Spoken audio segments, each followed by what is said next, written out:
dankie. Soms het die Here 'n manier om die binne in 'n mens te praat, om met 'n mens te spreek. Soms is dit 'n luidkeelse roep, soms is dit iets binne in jou wat jou dryf, soos 'n opwenmuis om iets te doen. En soms is dit 'n sagte influistering van die Heilige Gees.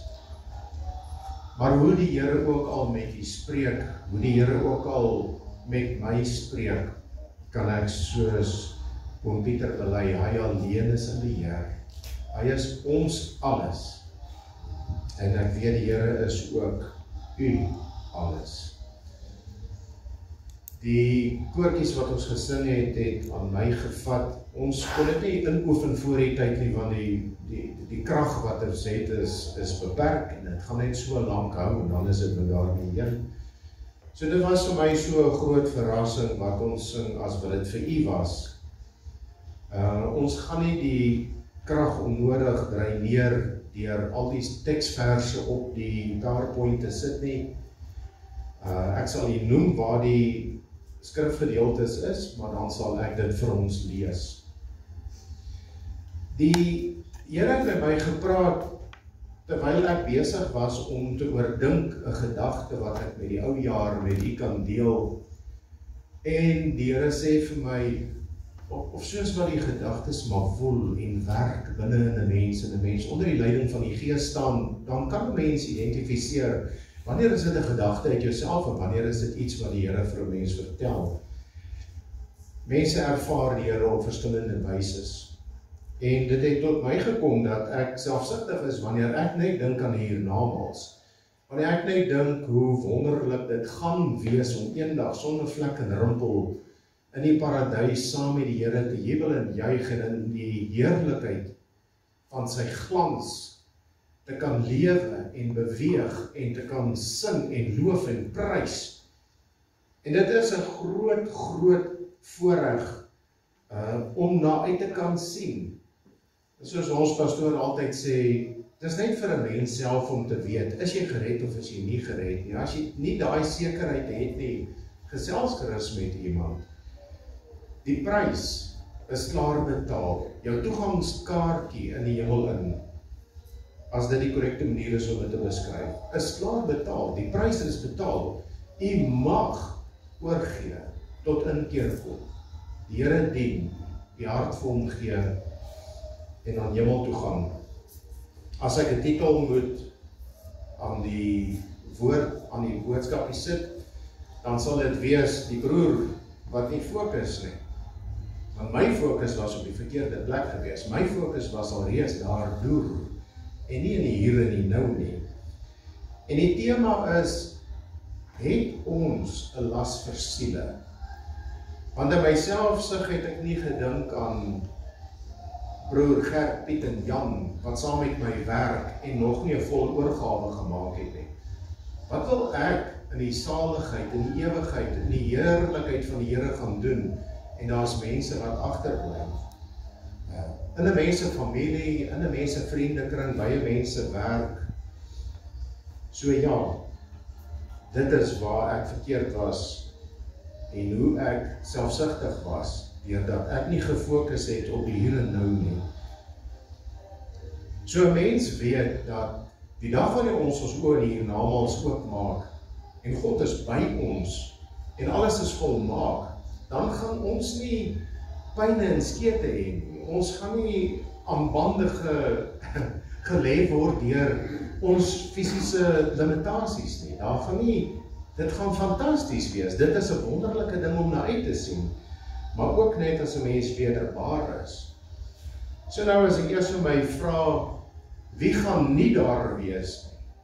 Wie gaan nie saam met ons in die ewigheid in wees nie? Dan lees ek vir u die eerste teksvers uit Romeine 3, vers 23 en 24. En dit beskryf elkeen van ons voordat ons 'n oorgawe gemaak het. Dit beskryf elkeen van ons op dese aarde. Want die woord van die Here sê vir ons, want almal het gesondig en het ontbreek hulle aan die heerlikheid van God. En hulle word deur sy genade sonder verdienste regverdig deur die verlossing wat in Christus Jesus is. Dis al. Dit is die enigste ding wat 'n mens in die hiernamaals aan kan kry. Dit is die enigste ding wat vir jou laat verdwyn binne in die Here jou God in. Die maaksel terug na die Maker toe. En hier is die bewys daarvan waar ons net nou aan gaan feesvier. Ek mag nou ook net genoem terwyl ons nog besig is daarmee dat vandag gaan die bediening van die nagmaaltafel 'n klein bietjie anders geskied as altyd. Ek sal u later nooi dat elkeen van ons voor na die tafel toe kom en onsself bedien. So as ons weet dat elkeen gesondig het en dat dit almal ontbreek aan die heerlikheid van God, niemand is volmaak nie, dan vra ek vir myself die vraag, nou hoe kom 'n mens dan op die punt waar 'n mens mag in die hemel ingaan? Hoe kom 'n mens daar dat 'n mens kan sê, goed, my Here, ek het myself nou bekeer en ek het Jesus aangeneem as my redder, my saligmaker, my verlosser. Ek aanvaar die prys wat u vir my betaal het en ek is nou gereed om oor te gaan na die volgende stap toe. Maar hoe kom 'n mens daar? Hoe bereik 'n mens daardie punt waar jy tot inkeer en tot bekering kan kom? En dit is ook 'n lieflike teksvers. En elkeen van u het dit al gehoor. Dis Johannes 3 vers 16. Want so lief het God die wêreld gehad, dat hy sy enige gebore seun gegee het, sodat niemand verlore mag gaan nie, maar die ewige lewe kan hê. Dit is 'n teksvers wat ons al soveel kere gehoor het, en soveel kere gelees het, en soveel kere oor bly was, verheug was, lewendig geraak het, waaroor elkeen van ons al gedink het, my Here, kan dit op my van toepassing wees? Die eerstgeborene van God, wat die prys vir my betaal het. En 'n mens moet besef, dat wanneer hierdie skrifgedeelte reg gelees word, dan moet almal gered word. Elke ene moet gered word. Die prys is nie net betaal vir 'n sekere aantal mense of vir 'n groepie mense nie. Almal. God het sy enige gebore seun geskenk vir elke liewe siel op hierdie aarde. Ek het nou so melding gemaak daarvan, dat God sou nie die aarde bevolk het met 6 biljoen mense, as hy net 'n paar mensies wou gered het nie. Mense, wetenskaplikes kan alles meet. Hulle kan vir ons vertel hoe ver is die maan weg. Hulle kan vir ons vertel hoe ver is die son van die aarde af weg. Daar's 'n ruimtetyd wat van die 70er jare af deur die ruimte vlieg en foto's neem en allerlei goed doen. Mense kan vir jou vertel hoeveel ligjare is hy weg. In al hierdie jare wat hy sedert 71 is, Discovery, as ek dit nie mis het nie, van 1971 af vlieg hy nou al deur die hemelruim teen 'n enorme snelheid. Hy het nog nie die einde van die sonnestelsel bereik nie. Hy het nog nie die einde van die hemele bereik nie.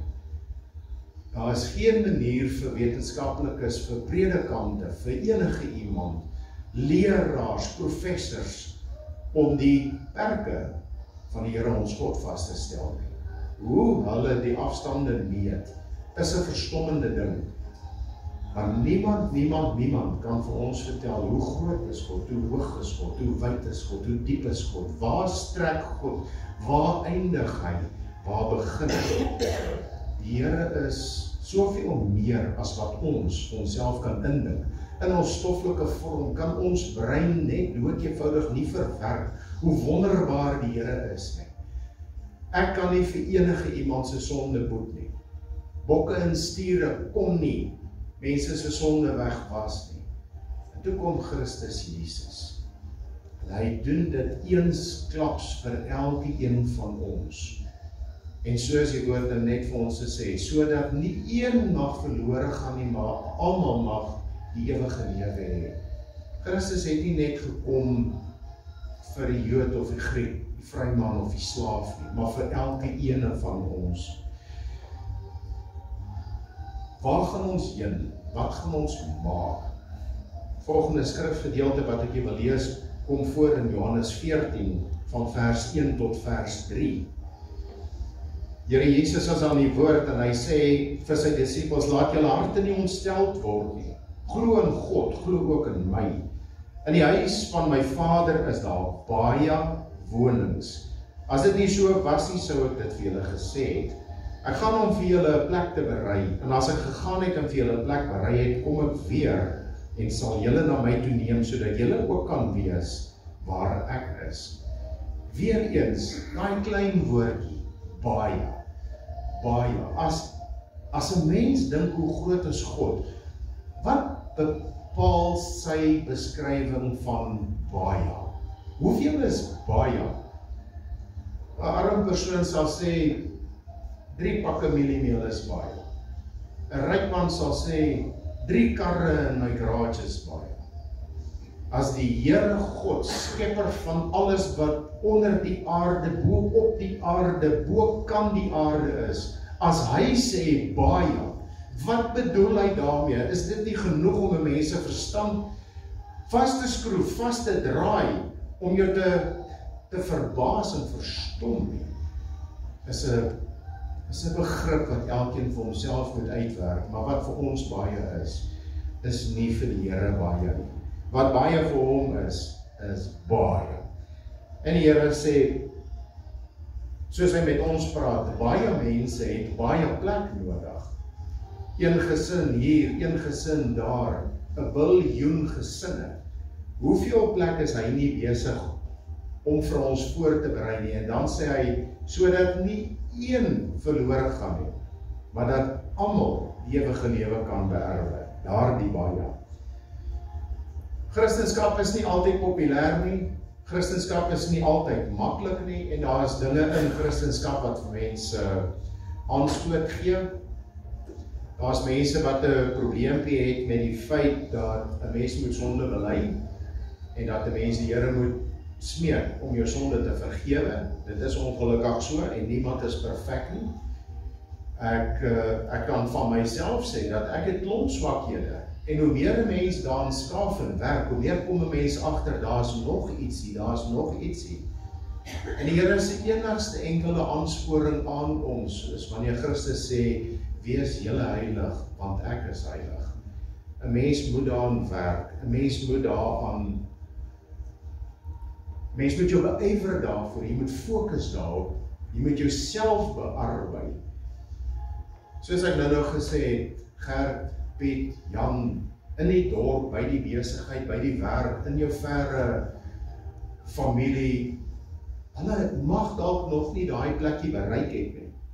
Hoe gaan 'n mens hulle bereik, as 'n mens dan nie aan hulle werk nie, as 'n mens nie teenoor hulle getuig nie, as 'n mens nie praat van die Here nie, as hulle nie genooi word om saam te kom na die diens nie? Aan die einde van die dag is dit ons wat gaan moet verduidelik, of moet sleg voel, of moet ons sal onsself moet berusp, want ons getuig nie genoeg nie. Daardie lasversieling ontbreek baie keer. En omdat ons mense is en ons is swak, dan dink ons by onsself, daai ou sal nooit die lig sien. Daai een sal nooit 'n oorgawe maak nie. Daai een sal nooit saam met my kerk toe kom nie.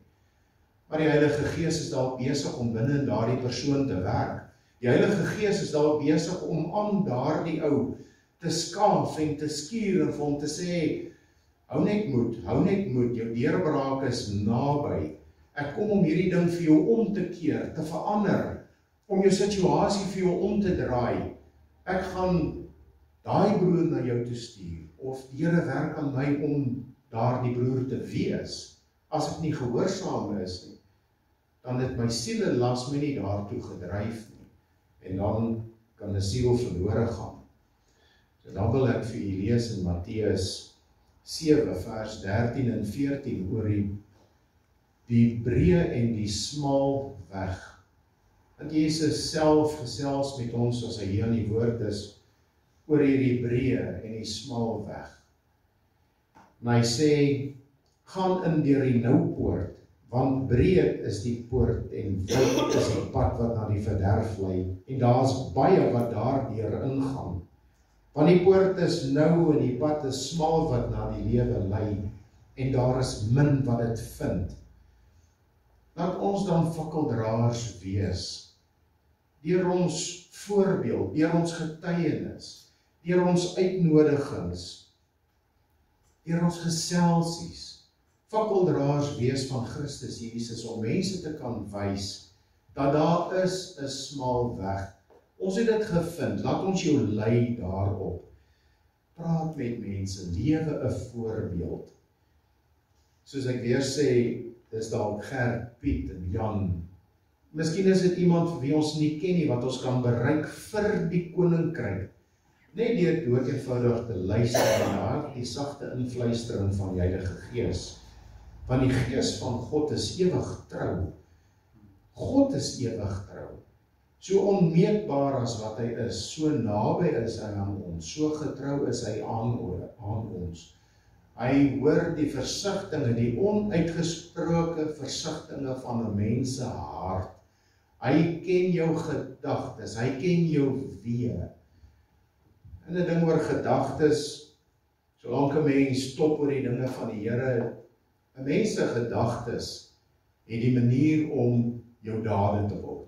Dit wat jy bedink is nader aan die dinge wat jy uitlewe. Nader aan God, soos wat hy aan jou nader. Jou gedagtes stuur jou reguit op die smal pad na die nou poort toe. Die enigste ingang. Christus Jesus self het gesê, ek is die weg en die waarheid. Niemand kom na die Vader sonder my nie. Ons gaan binnekort die tafel bedien. Ek gaan nie binnekort mooi op self vir jouself te kom bedien nie met die brood en die kelkie. Dit is ons bewys van die werk wat Christus Jesus klaar gedoen het. En ek gaan vir u nou die skrifgedeelte lees uit Matteus 26 vers 26 tot 28 oor wat Christus Jesus daar met sy disippels by die laaste Pasga, die laaste affondsmaal bespreek het. Skop 1 sekonde. Verskoon my. En terwyl hulle eet, neem Jesus die brood en nadat hy gedank het, breek hy dit en hy gee dit aan sy disippels en sê, neem, eet, dit is my liggaam. Toe neem hy die beker en nadat hy gedank het, gee hy dit aan hulle en sê, drink almal daaruit, want dit is my bloed. Die bloed van die Nuwe Testament wat vir baie uitgestort word tot vergifnis van sonde. En ek weet ek het dit al van tevore genoem, 'n mens kan nie 'n duur ding eenmalig koop nie. Almal van ons is maar op daardie manier, jy gaan 'n huis of 'n kar koop en jy gaan hom afbetaal. En dit is 'n ding wat vir ons kosbaar is en na in ons harte lê, en dit is 'n ding wat ons begeer, wat ons soek, wat ons bid van die Here af.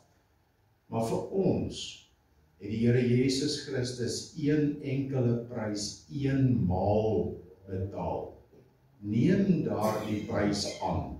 Die verlossingswerk is volmaak, volkome, in sy volle glorie gedoen. Een enkele keer. U is kosbaar vir die Here. En dit is snaaks dat die woord van die Here, dat Jesus hierso weer sê, die bloed is vir baie uitgestort. God dink nie klein nie. In sy grootheid dink hy baie groter as wat ons kan besef. Mag die Here die gesproke woord, die geleesde skrif, seën in die harte en met u wees deur hierdie week om te herkou en te bedink aan dit. Amen. Dan wil ek u nooi